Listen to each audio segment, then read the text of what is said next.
Hello and welcome. I am your host and founder of Heaven to Earth, Susan Fleming, business alignment therapist, equipping kingdom leadership to multiply life without burnout. And life stands for legacy, impact, freedom, and energy. Don't forget to hit that subscribe button so you don't miss a thing. I'm very excited for this leadership series that we're diving into and for you to meet our guest today, Gail Root. Gail is a kingdom business coach, speaker, trainer, and author. She serves women of faith in direct sales and network marketing. Her passion is watching her clients get their business aligned with kingdom values so they can serve, prosper, and multiply at the highest level. Gail's courses, programs, and membership group awakens her clients to biblical truths in their life and business, turning worldly perspective on sales and recruiting upside down. One of Gail's spiritual gifts is leadership. She coached a team of leaders in direct sales to $1 million in sales annually, earning multiple six figures. God has uniquely equipped her for decades for her current assignment, leading a movement of women, kingdom Dreamchasers, who are rising, collaborating, prospering, and multiplying for God, with God, and because of God, redeeming an industry for his glory. Whoo! I love it. I love it. Gail, I am so thrilled That to was a have lot. you here. Thank you so much for being here. Thank you, Susan. It's a gift and honor to be here. Oh, you're so welcome. Well, let's dive right in, and I want to set the scene here for the listeners or the viewers and kind of take us back to, 12-year-old Gail. What was your younger self doing? What were you like and what were you into? Wow, you'll get a kick out of this with your sweet Georgia accent. So I actually, at 12 years old, I'd grown up in Marietta, Georgia. I think we've talked about this, Susan. Yeah. And I moved to Houston, Texas. I was one of 5 girls. I was number 4. So I had 3 older sisters and 1 younger sister. Back in the day, we're talking, of course, pre-cell phones, all the things. So we lived outside. I lived outside. I was a Girl Scout, brownie, all the things, playing lemonade stands, kick the can at night. In the summer, kick the can was a thing, But moving to Texas, I moved when I was about 11 and a half. So this exact age. It was rough because I was the new kid. And, all the girls they had their friends, right? They had grown up together. We moved to a small Texas town, and these folks had been in diapers together. And now it's like, who are you coming in? Yeah. So, but looking back, and I moved again a few years later, but looking back, that was some of the most formative times in my life as a woman, learning how to be willing to put your hand out, knowing that your hand might not be received. That dealing with that fear of rejection and realizing that, I have a choice. I can just sit by myself in the lunchroom, proverbially, right? Or I can put my hand out and say, hi, I'm Gail. Is there a spot here for me? And I mean that literally, but I also mean that figuratively. So it was really the beginning of me having to make a decision. Am I going to hold back or am I going to step forward? Yeah. Yeah. And that's, I think we all come against that decision, that choice to make at some point, usually earlier than we're really prepared to make it. But it sounds like your moving around really helped you. It really became a benefit to you in where you're at today and being able to, just meet anybody, talk to anybody, and network and do the things that you do. Yeah, it's so true. I'm like my mother, that expression, I've never known a stranger. My husband, I remember when my kids were little, they're like, Mommy, why are you talking to them? Do you know them? I'm like, no, I'm just being nice, Yeah. But that was part of that, just, home was where my family was. It wasn't a location. It was us together. Mm-hmm. Yeah. Yeah. Well, at what point did you really catch that vision of who God was calling you to serve and what he wanted you to do? Well, wow. So, as a young mother, I wanted to be home with my children. I was raised in the direct sales industry. And literally my father was in the industry. And so I was literally raised in the industry. So I was always around, I was always watching my father. So my father's 89. I'm going to Texas in a week to celebrate his birthday. Aw. And so I was always watching him empower women. And if you think Mm. back, I mean, this is when women were to stay home. I mean, you think of Yeah. my dad's 89. So we're going way back. I'm 55. So we're talking, women were home. That's what they did. They were homemakers. Yeah. And so watching him help them to honor that call to stay home and be that homemaker, but also want to bless their family financially and use the gifts that God had given them, which often involved more than just being a wife and mother. And so I watched. My dad was like a revolutionary at that time, right? Yeah. And so I watched him. So it always planted a deep seed in me. So I knew there was an entrepreneurial call on my life from a very young age. But I also knew I wanted to be an at-home mother and wife. And so I did that through the industry for many years, couple decades. And then as my boys were going off to college, I heard God call me into Christian coaching. So I thought, Susan, that I was leaving the industry entirely, but God kept not closing the door. And I was like, so what is, I knew I was straddling and I couldn't quite figure out. And then finally, with mentors' help, with coaching, I needed coaches and mentors in my life. Finally, I was like, oh my gosh, of course, why would I leave this industry when this is where I've been rooted and equipped? So I don't recruit or sell anymore. I'm not affiliated with any one company, but I coach the women who are to Yeah. build their business on kingdom values. So really that call didn't come but a few years ago, that specific call. Yeah. Yeah. But it's so beautiful how, and I found this in my own life too, how the Lord will take everything, right? He Everything. uses all of it, and how he just blends it together so beautifully to where yeah, I have a similar experience of being in a different industry, and then him calling me over here and me thinking, okay, I'm going to leave that completely. And he just blended the two together so beautifully that I'm still, using all the skills I learned previously. It sounds like you did the same thing. You're still using the skills.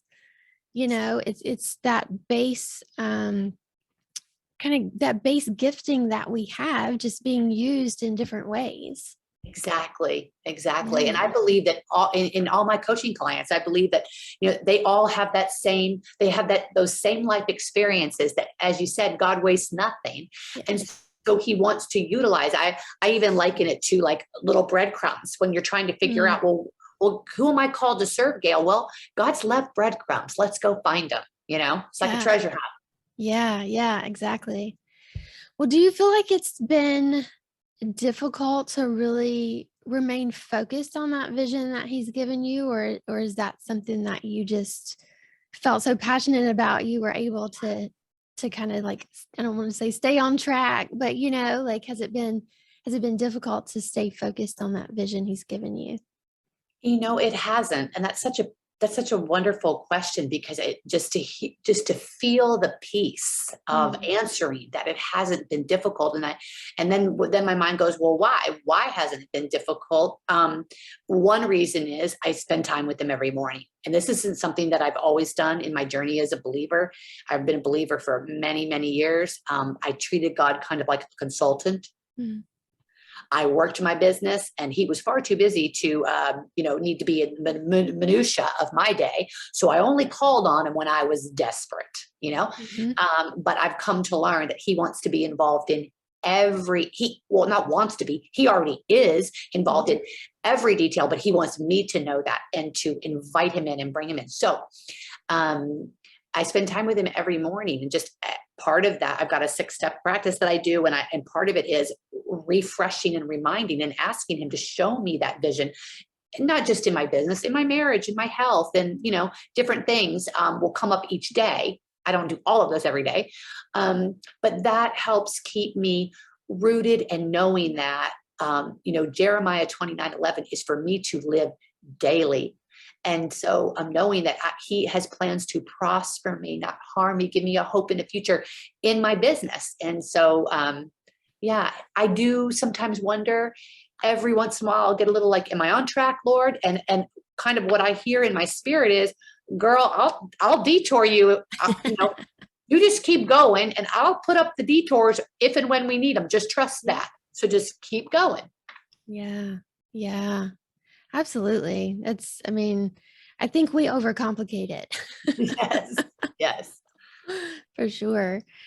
One of the things that I really love about you is how you just always show up so authentically. I don't get any kind of sense that you're like trying to be somebody else or trying to, um, meet people's expectations.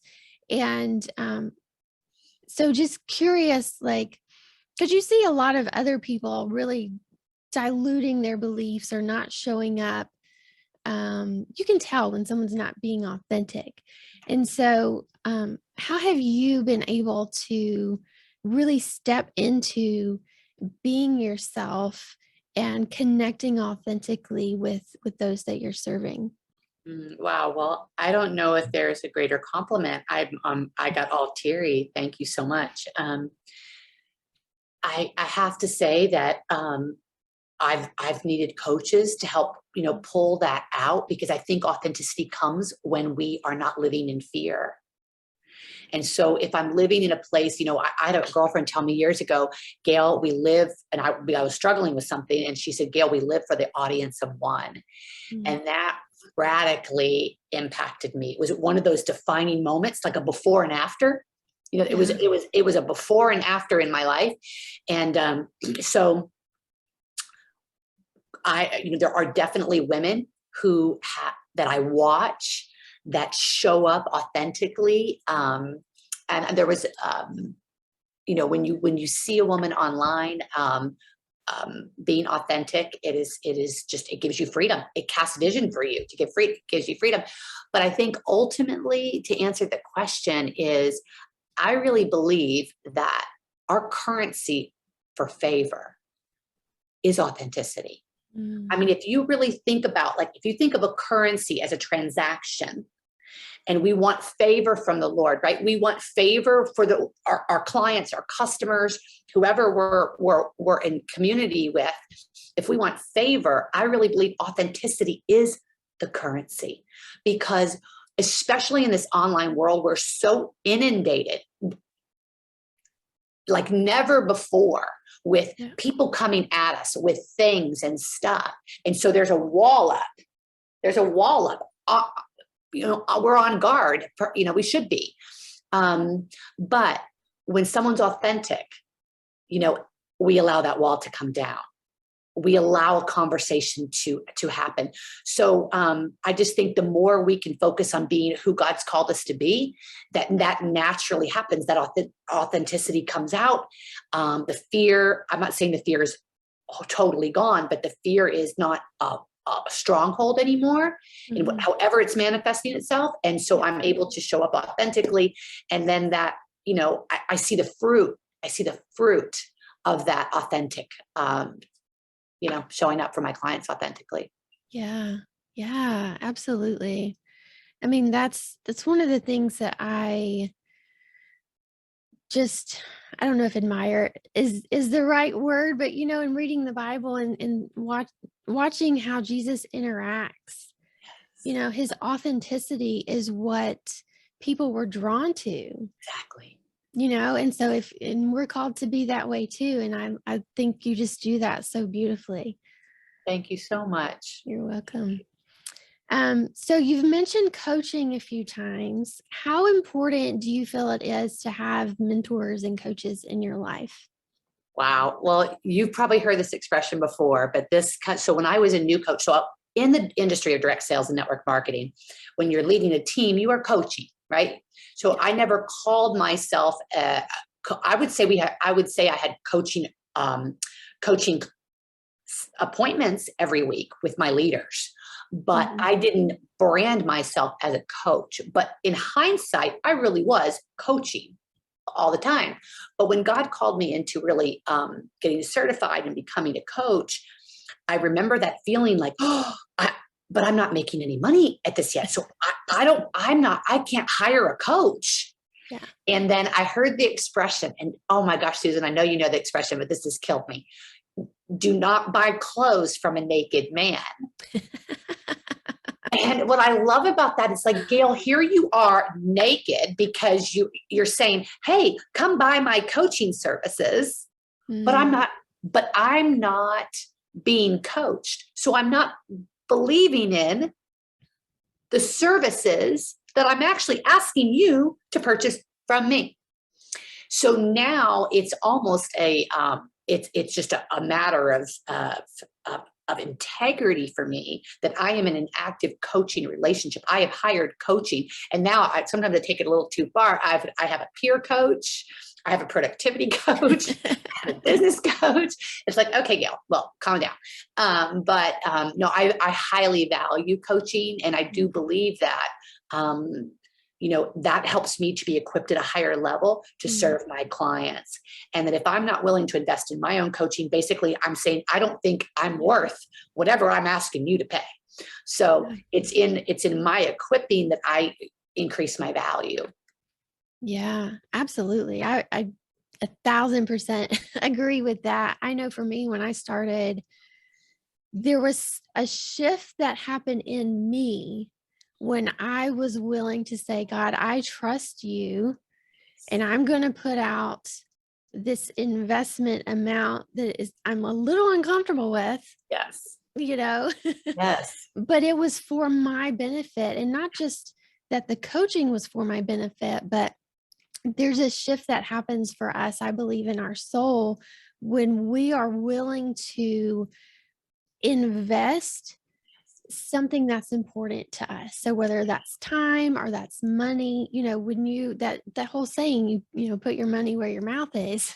Right. When you do that, there's a shift that happens in you that really alerts your soul to go, okay, she's serious about this. I need to pay attention. Yeah. It's so true, because we, if you think about, I had the last network marketing company I was in was some years back now, but I got really excited about these little sample bottles, and they cost me about $20 out of pocket. And I'm like, okay, I'm going to give 10 of these out. It's about a week's supply or 15-day supply. And I'm going to ask just for I'm going to give it free. I want your feedback. Well, I would follow up with all of these people. Oh, I haven't started it yet. Oh, I remembered one day, but I forgot 2 days. And I was like, come on, I gave it to you free. Can't you just take it every day and tell me if it works? And in hindsight, it's like they had no skin in the game. They had if I would have asked for $20, they would have paid attention and been like, Gail, I've been taking it every day. It would have been a completely different thing. So putting money out there makes us pay attention. Yeah, for sure. Mm-hmm. What is something that you think people seem to misunderstand, either about you or about the network marketing industry? Oh, well, wow. So that's okay. I know that's a loaded question. But a really good one. So I'll try to do it quick. So and it was even something, and I've misunderstood a little bit about me. I learned recently the term extroverted introvert. And when I learned what it was, I felt this like, oh my gosh, thank you for explaining myself. So, because clearly I'm extroverted, right? However, I was like embarrassed sometimes about how I want to go home. I don't want to go to the party.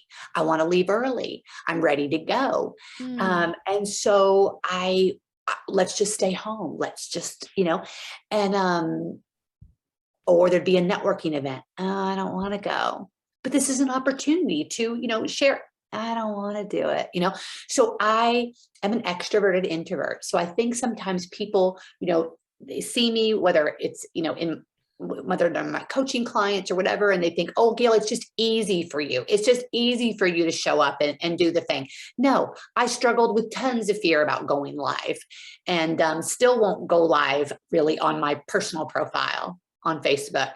I'm comfortable in my little, my group going live. But so the extroverted introvert would be the part about me. And then the industry. So I literally was like mad at God some years back when I was leaving. I knew he was calling me to coaching, but I was still with the company that I was with. And I was like, why do you keep showing me all of these Christian women that you're drawing to this industry? They're struggling. They're struggling. Why? Why do you keep bringing? They're embarrassed to be here. They don't want to be salesy. They don't want to be pushy. They don't want to be spammy. They're embarrassed to succeed. They're ashamed that they want to prosper because as a Christian woman, aren't I supposed to be grateful for what I have? Why do I want more? And they're dealing with all of these conflicting things. Why do you keep calling them here? And so I really heard in my spirit, the Lord tell me this industry is founded on biblical principles. Freedom, multiplication, personal development, community, servant leadership. Is like, oh, well, of course it is. Well, I'm like, well, then why are they struggling? Because the enemy has had a foothold in this industry for a long time. The enemy has cast so much shame in this industry. But when you really pull back, because you see those posts like, oh, they're a network marketer, or oh, they're this or that. We all hear those things.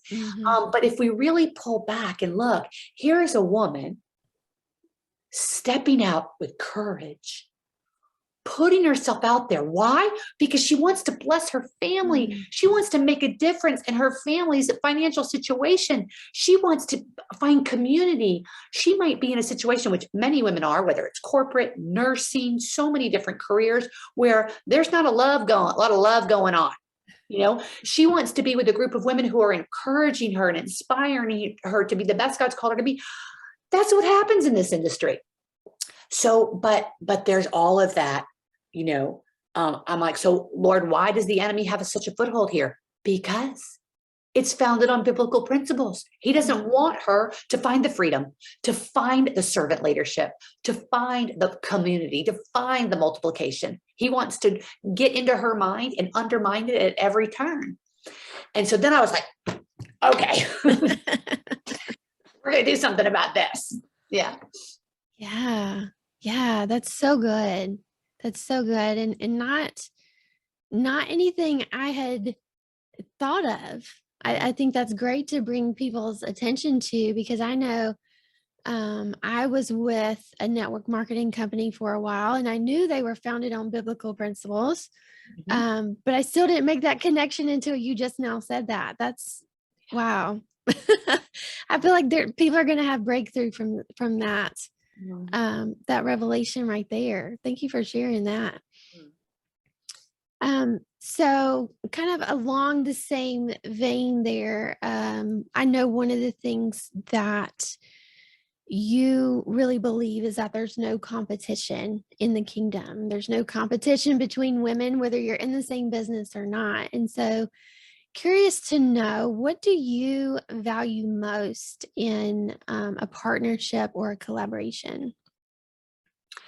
Wow. Yeah. So I'll just be really real. When I first, I got all excited about, okay, there's going to be this movement. We're going to be kingdom dream chasers rising up to redeem this industry for God, with God, for God, and because of God. That's, he gave me that, with God, for God, and because of God. And, but I felt this kind of burden, like, okay, this is just too big, God. And then, God said, well, okay. And I don't know who, I wish I could give credit to the person who said this first. I have no idea who they were, but God said, Gail, I'm not betting on you. I'm betting on my power working through you. And that just brought such powerful relief to me, with this call to start this movement of women in the industry. I mean, we're talking about $1 billion industry, millions of people. Let's just look at I'm just talking to the Christian women who are over 50, so that's my niche. So, what I realized though is, at first it was like, okay, well, Gail, you're not doing this alone. God's doing it. But then I realized you cannot do this alone. You have to collaborate with other kingdom coaches, with other top leaders across to every company. Because if you imagine, like, we're all these little specks of light, But when we come to, so this to me, Susan, is collaboration. I'm a visual, right? So Mhm. bringing those specks of light together is collaboration. And now we are a bright, massive light. We are light in the industry of direct sales and network marketing for God, with God, because of God. And, but so we can choose to remain our own little specks of light, doing our own little thing and thinking, yeah, well, I'm spreading my little pixie dust everywhere. And that is true. And you will make impact and you will be doing that with God. But it's so much more powerful when you say, now let's link arms. Let's not just sprinkle. Let's link arms and link arms. And there are so many women rising up in this industry. God is really moving in this industry. And so, and they want to collaborate. They're pulling women together. So, we can be so much more when we collaborate. Fear tells us, oh no, don't collaborate. They'll steal your ideas. Yep. Or don't collaborate. There won't be enough for you. God is the God of abundance. Mm. No one can ever take what is already yours. Yeah. Yes, that's so powerful. And just in you describing that, I thought of the verse, "You're the light of the world," but he also says we are one body. Yes. So I totally got that visual of all the lights coming together and being one body, and how much more you shine when you add more light. Yes. So I love that visual and that piece of collaboration and partnership, not just with God, but with other women, all of us working together for one goal, and that's advancing his kingdom. Yeah. So I love that so much. Yeah. Um, what do you think is the most important skill that someone needs to really master to sustain a successful business? Mm. Well, the consistency. So, Mm. if you look at if you read any text about, successful people, if you read many texts about successful people over and over again, they will say it was their consistency. And so where I think we get a little bit off track as kingdom entrepreneurs with this, and I have, is consistency doesn't mean consistent every hour of the day until I fall into bed exhausted. And I Mm. know this is a huge part of you, Susan, and a passion of yours, and a calling on really your life as a coach and a leader. And that is that we work from rest. When I Mhm. first heard that phrase "work from rest," I thought someone was misspeaking. I was like, what? This doesn't even make sense. But truly, I do believe that, if you just even look at the 80-20 rule, we get 80% of what we're going to get done in 20% of our day. So my goal, I feel like, as a kingdom entrepreneur, is stewarding that 20% really well, so that I'm getting 80%, which are the most important things God's called me to do today, in that 20%, and doing that consistently. What I used to do was just spend the day busy, busy, busy, busy, busy, busy, busy, busy all day long, fall in bed exhausted. Poor me, I'm so busy, and I'm going to be so busy tomorrow, and I was so busy last week, and I'm going to be so busy this weekend. Oh, how are you? Oh, I'm so busy. I've been Mm. so busy, and I'm going to be busy, and it was like, get over yourself, Gail. No one cares. I really wore busy like a badge of honor. And Yeah. I truly, it's a 4-letter word for Mm. me today. I do not speak it over myself anymore because it was just an idol for me. I got my worth out of being busy. And the enemy's lie was that I was actually being productive. And the truth is, nothing was changing, nothing was bearing fruit. So the truth is, if my activities are consistent and I'm productive, my business is growing. It is bearing fruit, and I'm doing it with Mm. God, for God, and because of God. So I have rest, I have peace. It's not perfect.